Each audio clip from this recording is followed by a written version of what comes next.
4 सितंबर को दिल्ली के रामलीला मैदान में कांग्रेस ने हल्ला बोल रैली का आयोजन किया है, जिसमें भीड़ जुटाने के लिए हरियाणा कांग्रेस ने अपनी तैयारियां शुरू कर दी है।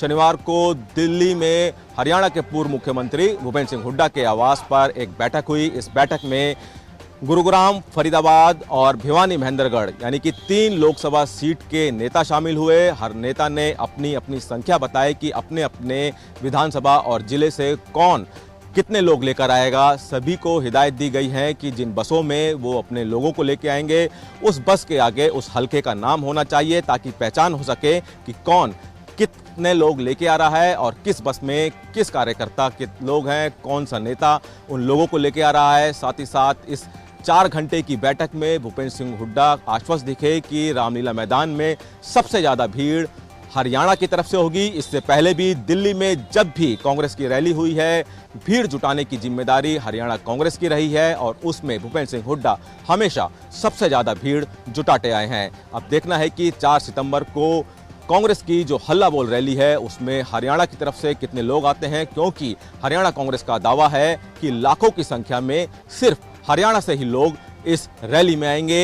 इस रैली में भीड़ जुटाने के साथ साथ कांग्रेस बीजेपी यानी कि केंद्र सरकार पर धावा बोलना चाहती है और दिखाना चाहती है कि अपनी रैली के जरिए वो कितने लोग जुटा सकती है। अब देखना है कि 4 सितंबर को कांग्रेस कितनी दमखम के साथ ये रैली करती है। दिल्ली से सूर्य समाचार के लिए विनय सिंह। हरियाणा में चुनाव होने में अभी 2 साल का समय बाकी है, लेकिन उसी से पहले दल में फेरबदल की राजनीति शुरू हो गई है। जी हां, तमाम बड़े नेता अपना दल छोड़कर दूसरे दल में शामिल हो रखे हैं, जिसकी एक तस्वीर अंबाला में भी देखने को मिली, जहां पर नूह के कांग्रेस से विधायक के चाचा ने कांग्रेस की राह छोड़ बीजेपी की राह पकड़ ली है। हरियाणा विधानसभा चुनाव में बेशक अभी 2 साल का वक्त हो, लेकिन दल बदलने का सिलसिला अभी से शुरू हो गया है। सूबे के नूह जिले में कांग्रेस से कुछ नेताओं और समर्थकों को अनिल विज का अंदाज इतना रास आया कि वो अब अपने आंगन में कमल खिलाने को तैयार हो गए हैं।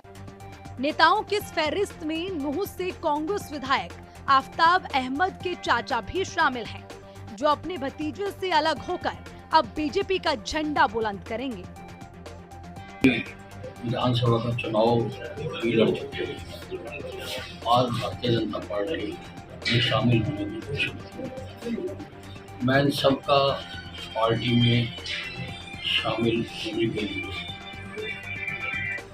स्वागत करता हूं और उनको ये भी विश्वास दिलाना चाहता हूं कि भारतीय जनता पार्टी एक कार्यकर्ताओं की पार्टी है। इसमें हर व्यक्ति का मान सम्मान का पूरा ध्यान दिया जाए। अनिल विज की मौजूदगी में नूह के कई और नेताओं ने बीजेपी का चोला ओढ़ा, जिसमें कई पार्षद और पूर्व पार्षद शामिल हैं। इन्हें उम्मीद है कि गृह मंत्री अनिल विज उनकी मुराद जरूर पूरी करेंगे और नूह में कानून व्यवस्था चाक चौबंद होगी। जो बातें हैं उनको देखकर और माननीय अनिल विज साहब की जो विचारधारा है उसको देखकर बीजेपी शामिल की। सैकड़ों लोगों ने सुबह 4 बजे चले थे, जो आज आदरणीय श्री हरियाणा के बब्बर शहर गृह मंत्री अनिल विज साहब के पास पहुंचे, तो उन्होंने सबको पट्टा पहरा के बीजेपी में शामिल किया और आने वाली 6 तारीख को मेवात का ऐतिहासिक दौरा होगा। बहरहाल ये नेता काफी उम्मीद लेकर बीजेपी में आए हैं। ऐसे में ये देखना होगा कि इनकी कितनी उम्मीदें पूरी होती हैं। साथ ही ये भी देखना दिलचस्प होगा कि नूह की लड़ाई में ये नेता बीजेपी के लिए कितना फायदेमंद साबित होंगे।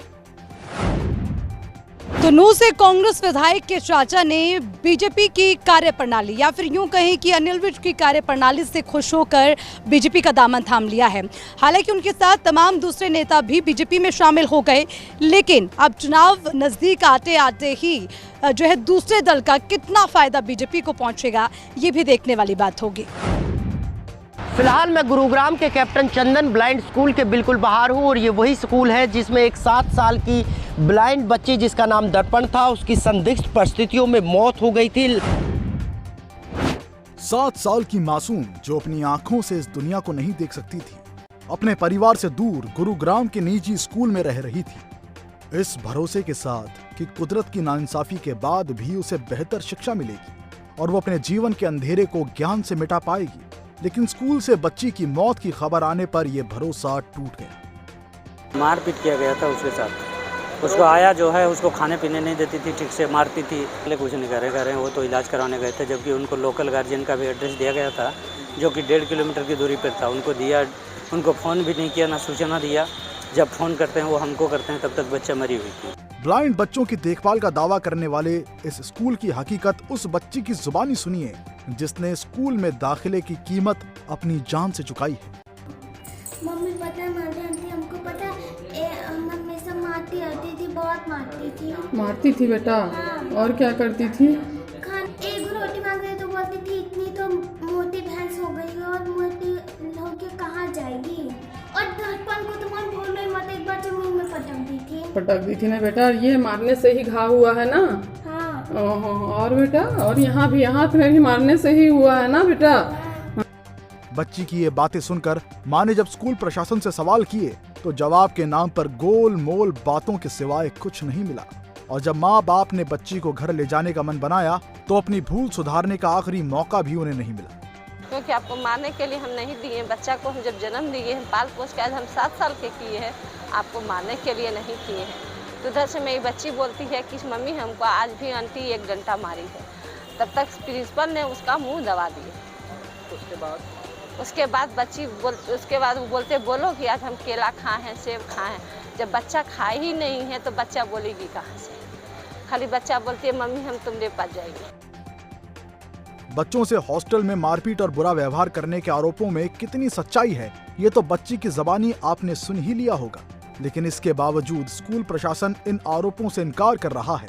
बच्ची के परिजन बच्ची की मौत के पीछे भी स्कूल प्रशासन को ही दोषी मान रहे हैं। लेकिन पुलिस फिलहाल पोस्टमार्टम रिपोर्ट का इंतजार कर रही है। जो इनिशियल तौर पे जो हमें पता चला कि बच्ची की तबीयत खराब थी, दस्त वगैरह उसको लगे थे, उस दौरान उन्होंने घोल वगैरह दिया था। जब वो उससे आराम नहीं पिया हुआ तो वो उनको हॉस्पिटल लेके गए। हॉस्पिटल सेक्टर 15 में है प्राइवेट, फिर वहाँ से सरकारी हॉस्पिटल लेके गए, एडमिट कराने के लिए बोला था, तो रास्ते में बच्ची की डेथ हो गई। बच्ची की मौत से सहमा परिवार न्याय के लिए लड़ रहा है। बच्ची की मौत के बाद दूसरे बच्चों की सुरक्षा बड़ा सवाल है। आखिरकार जो पेरेंट्स होते हैं वो बच्चों को बेहतर भविष्य देने के लिए स्कूल में भेजते हैं, लेकिन वहाँ अगर बच्चों के साथ इस तरह का हादसा हो तो कई सवाल अपने आप में शिक्षा के इन मंदिरों पर खड़े होते हैं। करनाल में मरीजों के इलाज के लिए सरकारी अस्पतालों में डॉक्टर कितने गंभीर है, इसकी झलक करनाल के कल्पना चावला हॉस्पिटल में देखने को मिली, जहां मिसकैरेज होने की वजह से एक महिला 3 दिन तक तड़पती रही, लेकिन डॉक्टरों ने उसके इलाज के लिए जहमत तक नहीं उठाई। सरकारी अस्पताल मरीजों के इलाज के लिए कितनी गंभीर है, इसकी हकीकत इस तस्वीर को देखकर समझ सकते हैं, जहां मिसकैरेज होने की वजह से एक महिला 3 दिन से इलाज के लिए तड़पती रही, लेकिन अस्पताल के डॉक्टरों ने महिला के इलाज की जहमत तक नहीं उठाई। पीड़िता को एक अस्पताल से दूसरे अस्पताल के चक्कर लगवाए गए। मामला करनाल के कल्पना चावला मेडिकल कॉलेज की है। मिसकैरेज होने की वजह से ये महिला 3 दिन से इलाज के लिए तड़पती रही, लेकिन डॉक्टर की तरफ से महिला को इलाज नहीं दिया गया। कभी महिला को मेडिकल कॉलेज तो कभी सरकारी अस्पताल के चक्कर लगवाए गए। अस्पताल लेके जा रहे हैं, वहाँ देखते कुछ इलाज है तो ये तो कर नहीं रहे कुछ। हाँ जी, कितने दिन दिया उन्होंने, कह रहा प्राइवेट में ले जाओ, ज्यादा दिक्कत आ रही है। तो परिजनों ने जब अस्पताल प्रबंधन पर महिला का इलाज शुरू न करने के आरोप लगाए तो डॉक्टरों ने गैर जिम्मेदाराना बात करते हुए महिला का इलाज किसी प्राइवेट अस्पताल में करवाने के लिए बोल दिया। अस्पताल में मरीजों के साथ किस तरह से खिलवाड़ हो रहा है, इसका अंदाजा इससे भी लगा सकते हैं कि इस अस्पताल में मरीजों की एम्बुलेंस तक की व्यवस्था नहीं है। हर तरफ से थक हार कर पीड़िता का पति महिला को ई-रिक्शा में बैठाकर दूसरे अस्पताल ले गया। ने ये इन अस्पताल को गिरा दे, बलडोजर उठवा दे, जैसे यूपी में हो रहा है सैया कर दे। जब ना कोई आएगा ना कोई दुखी होगा, जो दुखी होगा अपने आप में अपना दुख अपने आप भुगतेगा। ये सीएम साहब को करोड़ों रुपए लगाने की जरूरत क्या है, और जब ये किसी का इलाज नहीं करना है, ऐसे डॉक्टरों को रखने की जरूरत क्या है। बता दें 24 अगस्त की शाम को महिला का मिसकैरेज हो गया था, जिसके बाद परिजन करनाल के सरकारी अस्पताल में महिला को लेकर पहुंचे, जहां से उनकी बहू को Kalpana Chawla medical college refer कर दिया गया। लेकिन यहां भी वो 3 दिन से धक्के खाते रहे। परिजनों का आरोप है कि डॉक्टरों से कई बार विनती की गई, लेकिन तड़पती महिला को दवा तक नहीं दी गई। वो दर्द से करहाती रही, लेकिन किसी डॉक्टर ने उनकी सुनवाई नहीं की। सरकारी अस्पताल में लोगों को सही इलाज मिल सके और मरीजों को अच्छे इलाज के लिए दर दर ना भटकना पड़े, इसके लिए सरकार की ओर से कई दावे किए जाते हैं। लेकिन यहाँ मरीजों के साथ किस तरीके से खिलवाड़ हो रहा है, इन तस्वीरों को देखकर समझा जा सकता है। सरकारी अस्पतालों में मरीजों को अच्छा इलाज मिल सके और उन्हें इलाज के लिए दर दर की ठोकरें ना खानी पड़े, इसके लिए सरकार बड़े बड़े दावे करती है। लेकिन यहाँ पर मरीजों को अच्छा इलाज नहीं मिल रहा है और मरीजों के साथ खिलवाड़ किया जा रहा है। यमुनानगर में एक बार फिर फायरिंग की वारदात सामने आई है। यमुनानगर के चिट्टा मंदिर रोड स्थित शर्मा मेडिकल स्टोर पर देर रात अज्ञात बदमाशों ने हमला किया। यह वारदात सीसीटीवी में भी कैद हुई है। ये तस्वीर है यमुनानगर के चिट्टा मंदिर रोड की। हालांकि रात का समय होने की वजह से सीसीटीवी में बदमाश साफ तौर पर नजर नहीं आ रहे, लेकिन ये तस्वीरें बेहद खौफनाक हैं। देखिए किस तरह बाइक पर सवार होकर कई बदमाश आते हैं और चंद सेकंड्स में फायरिंग और लाठी डंडों से एक दुकान पर हमला कर फरार हो जाते हैं। ये तस्वीर है शुक्रवार सुबह की, जहां शर्मा मेडिकल स्टोर पर बदमाशों ने फायरिंग और तोड़फोड़ की। गनीमत रही कि स्टोर में मौजूद लोगों की जान बच गई। अब बदमाशों ने ये उत्पात क्यों मचाया, ये भी जान लीजिए। दरअसल मेडिकल स्टोर के मालिक के बेटे का आरोप है हमलावर नशा तस्कर है और वो नशे के खिलाफ एक मुहिम से जुड़ा है, जिस वजह से उस पर ये हमले हो रहे हैं। मेडिकल स्टोर के मालिक और उनके बेटे का कहना है कि उन्हें कई दिनों से बदमाश परेशान कर रहे थे। 19 अगस्त को कुछ बदमाश वसूली करने स्टोर पर आए थे, लेकिन उन्होंने पैसे देने से मना किया तो वो जान से मारने की धमकी देकर फरार हो गए, जिसकी शिकायत स्टोर मालिक ने रामपुरा पुलिस चौकी को दी थी, लेकिन इस ओर कोई कार्रवाई नहीं की गई। 25 अगस्त को बदमाशों ने फिर से दुकान पर हमला किया और ये भी धमकी दी कि रामपुरा चौकी इंचार्ज पूरे मामले में उनका साथ दे रहा है। ऐसे में जब ये सवाल थाना प्रभारी कमलजीत से पूछा गया तो उन्होंने कहा कि ये जांच का विषय है, जांच के बाद जो सामने आएगा कार्रवाई की जाएगी। चिट्टा मंदिर पे विशाल नाम एक युवक की दुकान है, जहाँ पे कुछ लड़के बाइक पे आए थे और लाठी डंडे उनके हाथ में थे और उन्होंने वहाँ हमला कर दिया। जिस बात पे मैं मौके पे पहुँचा और विशाल को मेडिकल करवाने के लिए दे दिया गया। जो कंप्लेंट हो देंगे तुरंत कार्रवाई कर दी जाएगी। यमुनानगर में एक बार फिर क्राइम पनपता दिखाई दे रहा है। रामपुरा चौकी कई दिनों से चर्चा का विषय बनी हुई है। देखना होगा इस मामले में क्या कार्रवाई होगी और चौकी इंचार्ज दोषी पाया जाता है तो उसके खिलाफ क्या एक्शन लिया जाता है। इस वारदात से कुछ घंटे पहले ही शर्मा मेडिकल स्टोर संचालक ने जिला पुलिस अधीक्षक को शिकायत दी थी कि इससे पहले 19 और 25 तारीख को भी उसकी दुकान पर आकर बदमाश धमकी देकर गए थे, जिसमें उन्होंने रामपुरा चौकी इंचार्ज पर भी मिलीभगत होने के आरोप लगाए थे। सिलाई में हिमाचल प्रदेश की 75वीं सालगिरह का आयोजन किया गया, जिसमें मुख्यमंत्री जयराम ठाकुर ने शिरकत की। मुख्यमंत्री जयराम ठाकुर ने गिरिपार जनजातीय मांग को जल्द पूरा करने का भरोसा दिलाया।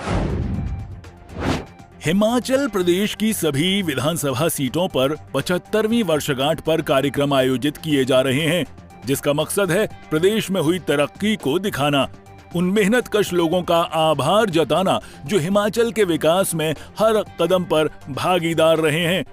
इस कड़ी में कार्यक्रम शिलाई में आयोजित हुआ, जहां मुख्यमंत्री जयराम ठाकुर ने बतौर मुख्य अतिथि शिरकत की, जहां सीएम ने प्रदेश की उपलब्धियों को जनता के सामने रखा और भविष्य की संभावनाओं को उजागर किया।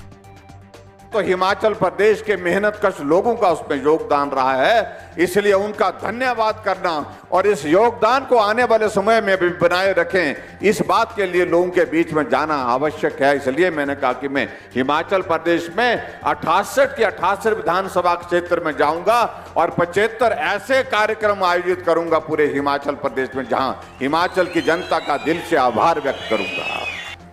शिलाई में हुई इस जनसभा में सीएम ने गिरिपार को जनजातीय घोषित करने की मांग कर रहे लोगों को भी भरोसा दिलाया कि उनका इंतजार अब जल्द खत्म होने वाला है। उनकी मांग पूरी होने के बहुत करीब पहुंच चुकी है। और मुझे इस बात को लेकर के कोई बहुत ज्यादा नहीं कहना है, मैं सिर्फ इतना ही कहना चाह रहा हूं, हम बहुत मंजिल के बहुत करीब पहुंच गए और जल्दी करेंगे इसको, जिसका समाधान करेंगे।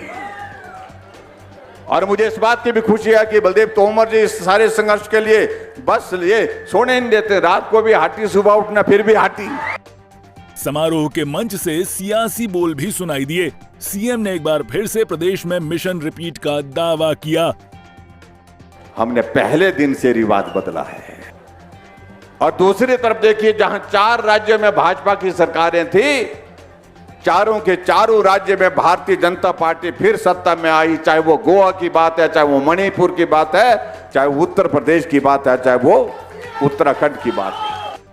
75 सालों की उपलब्धि में बीजेपी सरकार अपने 5 सालों का लेखा जोखा भी लोगों के सामने पेश कर रही है। इसी की बदौलत प्रदेश में उस रिवाज को बदलने का दम भर रही है, जहां प्रदेश में बीजेपी की सरकार का कार्यकाल दोहराएगा। समारोह में भाजपा मिश्र रिपोर्ट को जल्द पूरा करने का भरोसा दे रही है और उन मांगों को पूरा करने की कवायद भी तेज कर दी है। हिमाचल के ऊना में लंपी स्किन डिजीज के मामलों में लगातार बढ़ोतरी हो रही है। आपको बता दें, जिले में अब तक 218 पशुओं की बीमारी से मौत हो चुकी है। ऊना में लंपी स्किन डिजीज के मामलों में लगातार बढ़ोतरी जारी है। हालांकि पिछले रविवार तक जिला में ये आंकड़ा 3500 के करीब था। वहीं अब महज एक हफ्ते में ये आंकड़ा बढ़कर 6000 को पार कर चुका है, जिसके चलते पशुपालक अपने 218 पशुओं को खो चुके हैं। हिमाचल प्रदेश में इस बीमारी के चलते सबसे ज्यादा पशु ऊना जिले में ही प्रभावित हुए हैं। आज की डेट में लगभग 6068 केसेज हैं जी हमारे पास सारे, पर उसमें अच्छी बात यह है कि 1500 केस जो रिकवर कर चुके हैं, यानी कि 25% रिकवरी रेट चला है, बहुत ही अच्छा। और सारे 6000 जो केसेस आए हैं उनमें सिर्फ टोटल जो डेथ है लगभग 218 की हुई अभी तक। और पशुपालक को जो हम जागरूक कर रहे थे, अब उसका असर आना शुरू हो गया है। अब धीरे धीरे जो परेशान हो रहे थे पशुपालक, वो परेशान नहीं है, उनको पता लग गया है और उनको बताया गया है कि ये एक वायरल बीमारी है। जिस तरह आदमियों में कोरोना था, पशुओं में ये वायरस की बीमारी है और ये कम से कम 2 हफ्ते लेगी और 2 हफ्ते के बाद ऑटोमेटिकली धीरे धीरे इसके सिम्टम चले जाएंगे। लंपी बीमारी के बढ़ते असर को देखते हुए रैपिड रिस्पांस तेजी से काम कर रही है और गौशालाओं में पहुंचकर पशुओं का इलाज कर रही है। डॉक्टरों ने पशुपालकों से अपील की है कि इस बीमारी को लेकर सतर्क रहें और किसी भी प्रकार के लक्षण नजर आने पर फौरन पशुपालन विभाग के डॉक्टर्स और कर्मचारियों से संपर्क करें, ताकि समय रहते पशुओं का इलाज कर उन्हें सुरक्षित रखा जा सके। लंपी बीमारी को लेकर पशुपालन विभाग अलर्ट मोड पर है। उसके बाद भी बीमारी पशुओं को अपनी चपेट में ले रही है।